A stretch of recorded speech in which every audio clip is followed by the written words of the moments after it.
So the Workforce Development Council of Seattle and King County and Enterprise Seattle began a series of industry cluster economic analysis projects in order to understand what was happening in our local economy, to build relationships with industry, to educate local leaders about the engines that drive our economy, to promote our strengths locally and around the world, and to take on the work needed to push these industries to the next level.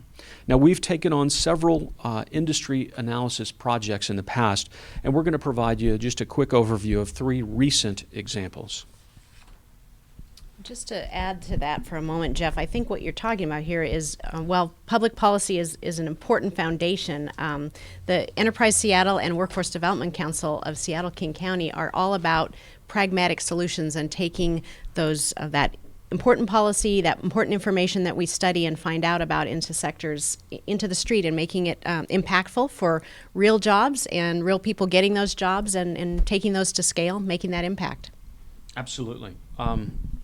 You know, the economic analysis projects that we have worked on have served both of our organization and served both of our missions. These cluster analysis projects provide a quantitative and qualitative understanding of what's happening in these niche industry clusters in our community. First, we were able to engage on a quantitative basis, engage an economist who could tell us the number of jobs and the number of firms and the economic impact of the industry clusters that we're looking at. But in terms of qualitative analysis, we conducted interviews, did focus groups, did surveys to learn about where we were strong and where we had challenges, and this also allowed us to build some strong collaborations and partnerships within industry. It also helped us build strong partnerships and collaborations with other organizations throughout the region. It's allowed us to put a spotlight on the industries that were hidden within our economy and put a spotlight on them so that everyone understood the value that they have. And it helped us educate the population in general about what was going on and what was driving our economy, as well as educate public policymakers. Let me share with you a quick overview of some of the analysis that we just conducted over the last year. One was for the interactive media, and Enterprise Seattle and the Workforce Development Council came together as partners in funding this analysis. And when I say interactive media, primarily what I'm talking about is the digital media industry, the video game software development business. We partnered with many organizations in the community, but the Workforce Development Council and Enterprise Seattle were the funders of this effort. So this project was completed in 2010. Actually, it's a 40-page document that will be listed on the website. And really, it was built upon the work that we did together. In 2007, we conducted an economic impact analysis for the industry and identified over 150 companies, over 15,000 jobs in this industry, and built an enormous amount of attention for the digital media space. So this work that we did just last year really served 2 purposes.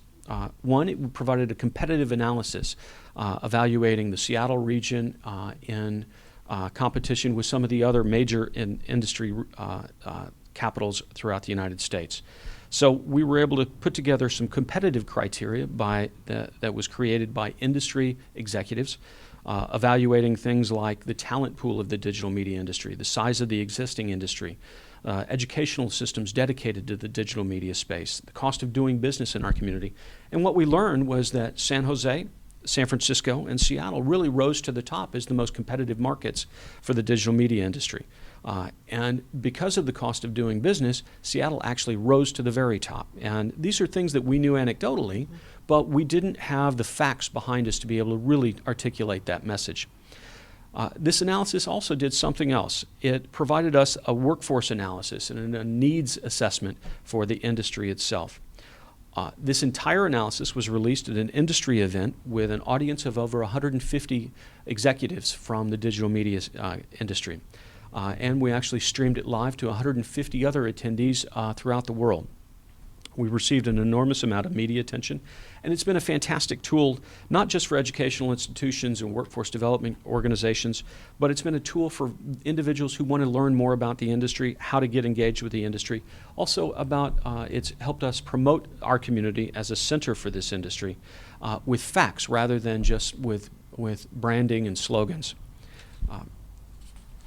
So building on all of that great information we learned about the interactive media area, we Jeff mentioned the competitive advantage of Seattle, and we certainly, one of our competitive advantages needs to be our human capital, our workforce development, back to that angle. At the Workforce Development Council, or WDC as we call it here in Seattle, King County, we really look for ways to use this great information that's been garnered by the joint work of both of our organizations and come up with a product that can make an impact. So I would urge you to look at mapyourcareer.org on the website as well as a link. And this next slide just shows an example of interactive media and what we call a career map. What are the industries and ways of an individual, whether they be a young person getting into the field for the first time or an adult who's been laid off and looking for a new career opportunity, where can they enter this interesting field, and what are the wages involved? What are some of the training needs involved? So this is a one-page map that we've done for several different sectors, and this just gives the good example again, using some of the information we've been able to get through these various studies, through the events, and then taking it one step further. I've actually used this for my daughter's 6th grade classroom, but it's really targeted through high school students who don't have career counselors anymore, and again, individuals who are adults who have been laid off and looking for a new career. So the career map is a very easy, user-friendly, hopefully high impact but fairly low cost product that we just took this great foundational work one step further. Now, quickly, we want to take you through another project that we did in collaboration, and this was an analysis of the fashion and apparel industry in the state of Washington. And I want to make sure to stress that this effort would not have taken place without the Workforce Development Council, because they were the cornerstone of funding for this effort. This was a partnership between the Workforce Development Council, Enterprise Seattle, and Washington State University, but really would not have happened without the Workforce Development Council's initial efforts. So Washington State University has a fantastic program focused on the fashion and apparel industry, and they came to us a few years ago and said, we understand that there's a much deeper economic impact than is being projected for the fashion and apparel industry in the state of Washington. And that they asked us to take a much deeper look at it so that we could raise the industry to the rest of the state so that everyone else understood what an important player it was. So we knew that Nordstrom, REI, Cutter & Buck, Tommy Bahama, Eddie Bauer, K2, and Lula Yang all had a presence here, but no one had ever done an evaluation and really quantified what was happening. So together, we put together an industry cluster analysis on a quantitative basis. We learned that there were 1,500 establishments, and these establishments being designers, headquarters, wholesalers, and manufacturers, that employed 8,400 people in our state, that generated $3.3 billion in revenue in 2010. Qualitatively, we interviewed 27 individuals. We did surveys and focus groups as well, and found out really that there's two different industries here. One are the established industries, the large companies that we have in our community, the Nordstroms and the Tommy Bahamas and Eddie Bauers, but we also learned that there was a very healthy and aggressive community of artists and entrepreneurs who are on the cutting edge of fashion design and are going to take the Seattle market to new levels.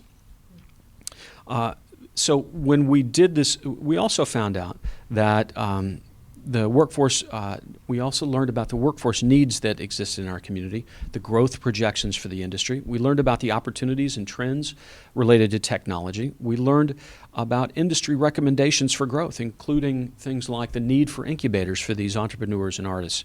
We learned that from the large companies that they really needed more of a business focus from the educational institutions that were focused on fashion and apparel.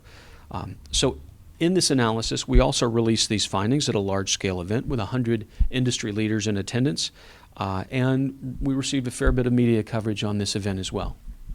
Jeff, I think something you mentioned and touched on, but worth talking about, especially with regard to fashion and apparel, this seemed to be an industry that was looking for a convener of sorts. They, many of them, I don't want to say worked in isolation, but certainly worked in unique aspects. And I know our workforce board was interested in finding many different career paths as well, but certainly that you in your work with Enterprise Seattle was able to bring groups together who hadn't been together before in terms of assets to the industry. So another unintended but great consequence here.